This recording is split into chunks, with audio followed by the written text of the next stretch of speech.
Hello everyone, स्वागत है आप सबका learning with Gautam YouTube channel में। तो आज के इस वीडियो में हम करने वाले हैं क्लास 12th म्यूजिक के यानी कि संगीत के इंपॉर्टेंट ऑब्जेक्टिव क्वेश्चन आंसर को, जो कि आपके आने वाले एग्जाम के लिए काफ़ी ज़्यादा इंपॉर्टेंट प्रश्न रहने वाला है। तो आप लोग वीडियो में लास्ट तक बने रहिएगा। तो चलिए शुरू कर लेते हैं फर्स्ट क्वेश्चन से। और पहला क्वेश्चन है हमारा, स्वर लिपि पद्धति को किसने प्रचलित किया था? तो स्वर लिपि पद्धति को पंडित भातखंडे ने प्रचलित किया था, यानी कि ऑप्शन नंबर बी हो जाएगा। नेक्स्ट क्वेश्चन है, संगीत पारिजात के लेखक कौन थे? तो संगीत पारिजात के जो लेखक हैं वो पंडित अहोबल है, यानी कि ऑप्शन नंबर सी हो जाएगा। नेक्स्ट क्वेश्चन है हमारा अगला क्वेश्चन, राग भीम पलासी का समवादी स्वर क्या होता है? तो राग भीम पलासी का समवादी स्वर इसमें दिया ही नहीं है, इसलिए ऑप्शन डी हो जाएगा, इनमें से कोई नहीं। नेक्स्ट क्वेश्चन है, औंडव जाति में कितने स्वर लगते हैं? तो औंडव जाति में 5 स्वर लगते हैं, यानी कि ऑप्शन नंबर बी हो जाएगा। नेक्स्ट क्वेश्चन है हमारा, पंडित रविशंकर कौन सा वाद्य यंत्र बजाते थे? तो पंडित रविशंकर जो थे वो सितार वादन करते थे, सितार बजाते थे, यानी कि ऑप्शन नंबर बी हो जाएगा। अगला क्वेश्चन है, पंडित कृष्ण राव शंकर किस घराने से हैं? तो पंडित कृष्ण राव शंकर जो है ये ग्वालियर घराने से आते हैं, यानी कि ऑप्शन नंबर बी हो जाएगा। याद रखना है आपको, पंडित कृष्ण राव शंकर किस घराने से आते हैं? तो ग्वालियर घराने से। अगला क्वेश्चन है हमारा, राग देश किस ठाट के अंतर्गत आता है? तो राग देश जो है ये खमास ठाट के अंतर्गत आता है, यानी कि ऑप्शन नंबर सी हो जाएगा। नेक्स्ट क्वेश्चन है, हिंदुस्तानी संगीत में चल एवं अचल मिलाकर के कुल स्वर कितने होते हैं? तो हिंदुस्तानी संगीत में चल और अचल दोनों को मिलाकर के कुल स्वरों की जो संख्या है वो 12 होती है, ऑप्शन नंबर ए हो जाएगा। अगला क्वेश्चन है, तानसेन किस राजा के दरबारी गायक थे? तो तानसेन जो थे ये सम्राट अकबर के दरबारी गायक थे, यानी कि ऑप्शन नंबर इसका ए हो जाएगा। अगला क्वेश्चन है, राग भैरवी किस जाति का राग है? तो राग भैरवी जो है ये किस जाति का राग है? इसका भी जाति नहीं दिया, इसलिए ऑप्शन डी हो जाएगा, इनमें से कोई नहीं। अगला क्वेश्चन है हमारा, किस राग में कोमल रौ प्रयुक्त होता है? तो जो भैरव राग होता है उसमें कोमल रौ प्रयुक्त होता है, ऑप्शन नंबर ए हो जाएगा। नेक्स्ट क्वेश्चन है, किस ताल में 10 मात्राएं होती है? यहाँ पर मात्रा होगा, तो किस ताल में 10 मात्राएं होती हैं? कौन सा ताल है जिसमें कि 10 मात्राएं होती हैं? तो 10 मात्राएं होती है 3 ताल में, ऑप्शन नंबर इसका ए हो जाएगा।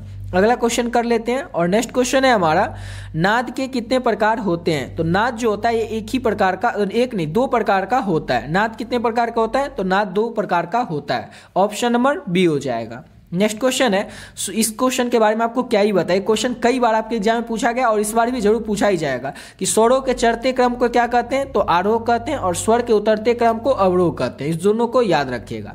और अगर आप लोग म्यूजिक का गेस्ट क्वेश्चन का पीडीएफ लेना चाहते हैं, एक ऐसा पीडीएफ जिसको पढ़ करके आप लोग बढ़िया से बढ़िया नंबर ला सके, तो आप लोग इस पीडीएफ को ले सकते हैं। म्यूजिक के इंपॉर्टेंट ऑब्जेक्टिव क्वेश्चन और इंपॉर्टेंट सब्जेक्टिव क्वेश्चन इसमें आपको मिल जाएगा। इसमें आपको टोटल पीडीएफ की जो संख्या है वो 3 है, 3 पीडीएफ आपको मिलेगा। 3 पीडीएफ में रहेगा क्या क्या? तो पहला पीडीएफ में आपको 400 से भी ज्यादा इंपॉर्टेंट ऑब्जेक्टिव क्वेश्चन मिलेगा। दूसरा पीडीएफ में आपको सब्जेक्टिव क्वेश्चन आंसर मिलेगा, जिसमें कि लघु उत्तरीय और दीर्घ उत्तरीय दोनों टाइप के प्रश्न रहेंगे। और तीसरा पीडीएफ में आपको 2013 से लेकर के 2024 तक में जितने भी प्रश्न आपके एग्जाम में पूछे गए वो सारा का सारा प्रश्न आपको एक ही पीडीएफ में आंसर के साथ मिल जाएगा। तो टोटल पीडीएफ मिलेगा आपको 3, और इस तीनों पीडीएफ को आप लोग अच्छे तरीके से पढ़ लेते हैं तो आपके एग्जाम में जितने भी ऑब्जेक्टिव क्वेश्चन आएंगे और जितने भी सब्जेक्टिव क्वेश्चन आएंगे सारा का सारा क्वेश्चन आपको यहीं से देखने को मिल जाएगा, इसी पीडीएफ से आपको देखने को मिल जाएगा। वो ऐसा इसलिए बोल रहे हैं क्योंकि इसमें जितने भी क्वेश्चन ऐड किए सारा का सारा क्वेश्चन चैप्टर वाइज और इंपॉर्टेंट क्वेश्चन ही ऐड किए हैं। तो आप लोग इस पीडीएफ को ले सकते हैं और आपका बहुत ही कम समय में पढ़ करके इस पीडीएफ से आप लोग अच्छा नंबर ला सकते हैं। तब लेना किस तरह से इस पीडीएफ को, तो देख लीजिए।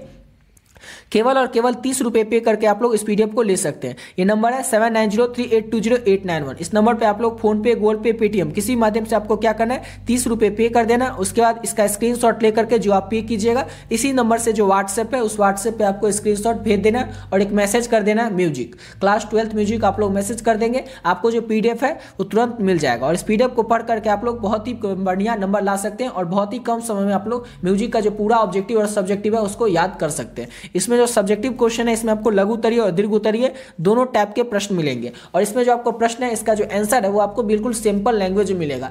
किताब से जब आप लोग पढ़ते होंगे, क्वेश्चन बैंक से पढ़ते होंगे या फिर किसी गेस्ट पेपर से पढ़ते होंगे, तो उसमें क्या होता है, आंसर जो होता है वो काफी बड़ा होता है और किताबी भाषा में रहता है, जो आप लोगों से समझ में नहीं आता है। उसका लैंग्वेज इस तरह से रहता है जो आप लोग अगर समझ जाए तो फिर याद नहीं हो पाता है। लेकिन इस पीडीएफ में जो आपका जितने भी सब्जेक्टिव क्वेश्चन है जो कि लघु उत्तरीय और दीर्घ उत्तरीय प्रश्न है वो आप लोगों को सिंपल आंसर उसमें रहेगा, यानी कि सिंपल लैंग्वेज में रहेगा ताकि आप लोग अच्छे से समझ पाए और अच्छे से याद कर पाए और जल्दी से आप लोग याद कर पाए। इसलिए सिंपल लैंग्वेजेस में दिया गया सभी क्वेश्चन का आंसर समझ गए। और आपको 3 PDF मिलेगा, आपको बता ही दिए, लेना कैसे वो भी आपको बता दिए। इस PDF को ले लीजिएगा और अच्छे तरीके से आप लोग अपने एग्जाम की तैयारी कर सकते हैं। और ये जो PDF है, ये PDF खास रूप से बिहार बोर्ड के और झारखंड बोर्ड के जितने भी स्टूडेंट हैं उनके लिए। बाकी आप किसी और बोर्ड के बच्चे होंगे फिर भी आप लोग इस PDF को ले सकते हैं, लेकिन इसका जो सिलेबस है उस सिलेबस के आधार पर तैयार किया गया बिहार बोर्ड और झारखंड बोर्ड के बच्चों के लिए। लेकिन अदर बोर्ड के जो स्टूडेंट है वो लोग भी ले सकते हैं, उनको भी काफी ज्यादा हेल्प मिलेगा इस PDF से।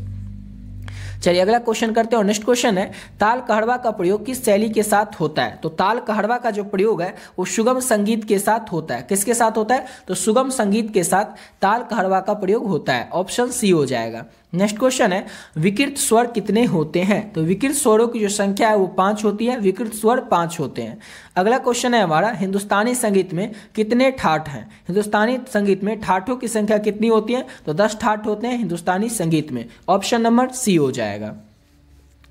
अगला क्वेश्चन है, राग देश किस जाति का है? राग देश जो है किस जाति का है? तो औंडव संपूर्ण जाति का है राग देश। ऑप्शन नंबर ए हो जाएगा।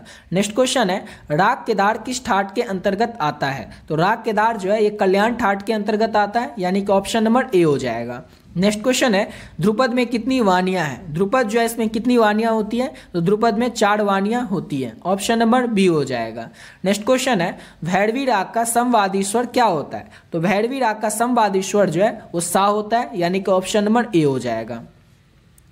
अगला क्वेश्चन है, ग्रंथ नाट्य शास्त्र के लेखक कौन है? तो ग्रंथ नाट्य शास्त्र जो है इसके लेखक है भरत मुनि। ऑप्शन नंबर इसका बी हो जाएगा। नेक्स्ट क्वेश्चन करते हैं। और अगला क्वेश्चन है हमारा, किस राग में ग और नी जो है कोमल होते हैं और बाकी स्वर जो होते हैं वो शुद्ध लगते हैं? ऐसा किस राग में होता है? तो ऐसा होता है काफी राग में। और ये क्वेश्चन इसी साल एग्जाम में पूछा गया था, तो अच्छे से आप लोग याद रखिएगा। नेक्स्ट क्वेश्चन है हमारा, हिंदुस्तानी संगीत में कितने ठाट होते हैं? तो हिंदुस्तानी संगीत में आपको ऊपर ही बता दिए 10 ठाट होते हैं। ऑप्शन सी हो जाएगा।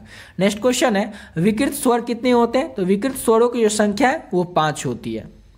शायद ये क्वेश्चन फिर से आ गया है। और नेक्स्ट क्वेश्चन है, ध्रुपद में कितनी वाणियां होती हैं? तो ध्रुपद में जो है ध्रुपद में वाणियां 4 होती है। ऑप्शन नंबर इसका बी हो जाएगा।